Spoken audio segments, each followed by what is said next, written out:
Okie doke. I'm Jake. This is the transition of transit. So I wanted to let you guys know that in 50 years, everything is going to be different.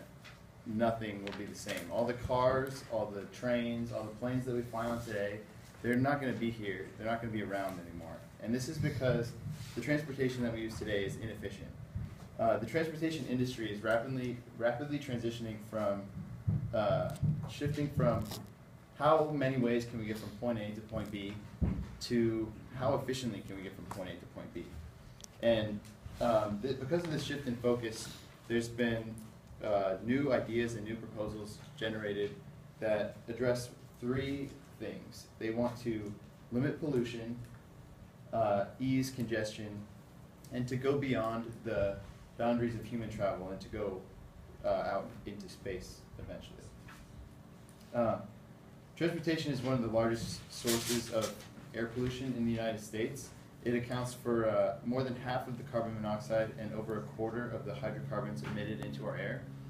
And this is why car manufacturers are taking initiatives towards cleaner burning, more economical cars and automobiles, like hybrids or fully electric vehicles. And one example I'm going to talk about is Tesla. The Tesla Model S is one of the most popular fully electric vehicles on the market today. They are not nearly the first, but very successful. Soon to come down the Tesla assembly line is the Tesla Model 3. And because Tesla is coming out with this car, they've opened up a new chapter of automobile manufacturing because their goal is to make fully electric automobiles available to the average consumer with the average income. This model is supposed to start at around $35,000, and that's before any government incentives that will reduce the initial price. The emergence of electric vehicles from Tesla and Chevy and Nissan and all these companies all aim to reduce emissions going into the atmosphere. Next, the next problem with transportation is the congestion. And cars, like you guys know, cars and vehicles, they clog highways and there's traffic, and it sucks getting out of the parking lot after school because everybody's leaving at the same time. But one popular solution to this inefficiency is the self-driving car, and one of the most popular examples is the Google self-driving car. Yes, it looks a little funky right now, but it'll probably look better in the future. It uses a high-tech LiDAR, or light detection system, which is essentially a radar, and it's that little thing on top, which is a rapidly spinning radar system that senses people, other cars, or even stop signs and speed limit signs, and it uses that technology to adjust the car's steering, all kinds of stuff, and it'll even adjust the speed for you once it knows the speed limit of the road. These cars communicate with each other as well, so they can also prevent collisions and effectively transport you from one place to the other without even interacting with the other cars, or you don't have to slam on the brakes when somebody brake checks you. Because of this, or even though this car is still in development, other manufacturers have jumped on the wagon and are looking to develop self-driving cars of their own. This is the Mercedes-Benz concept car, right? It looks like something out of the future, or something straight like out of a sci-fi movie. And you're like, what? How does that even work? But essentially, it's just a self-driving car, and it's like not enough has been known about that to the public, at least. That's an inside look of it, where there's 4 seats. They swivel around, and essentially, because it's driverless, you can turn around, talk to your passengers, or have a little discussion group on your way from business meeting to like your office or something. I don't know why you use it, but hey, it's all those lights and stuff.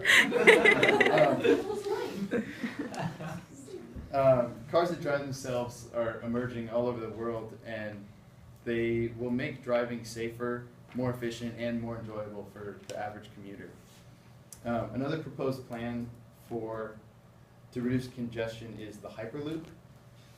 This is a design put forward by the entrepreneur Elon Musk. This conceptual high-speed system incorporates reduced pressure tubes in which battery-powered pressurized capsules ride on a cushion of air that virtually eliminates friction and air resistance. So if you can imagine probably 6 to a dozen people in a pod that travels along these tubes from LA to San Francisco in under 30 minutes. Yeah, that's a pretty ridiculous idea, but it's plausible.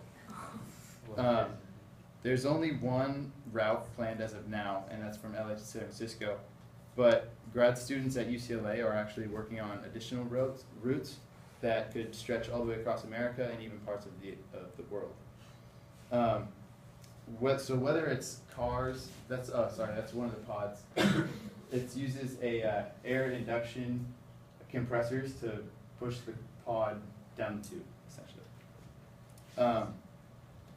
Whether it's cars driving and communicating all by themselves or a giant vacuum tube that shoots people across the state at 800 miles an hour, we should find that we can get from place to place a lot quicker and reduce the congestion on the highways.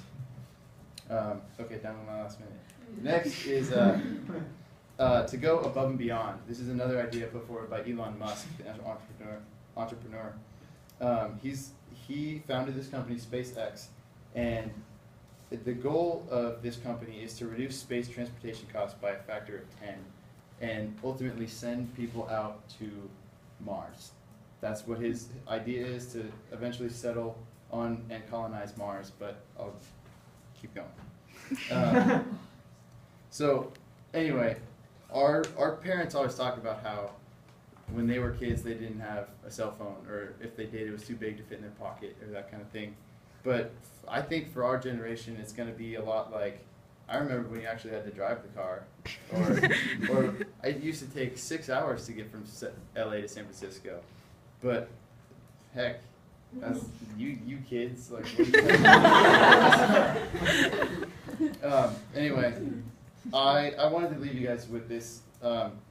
I think that we should all look forward to the future and help facilitate it in any way that we can, and to keep your eyes on the road. Well, I would say that, but I don't know how long we'll have to keep our eyes on the road.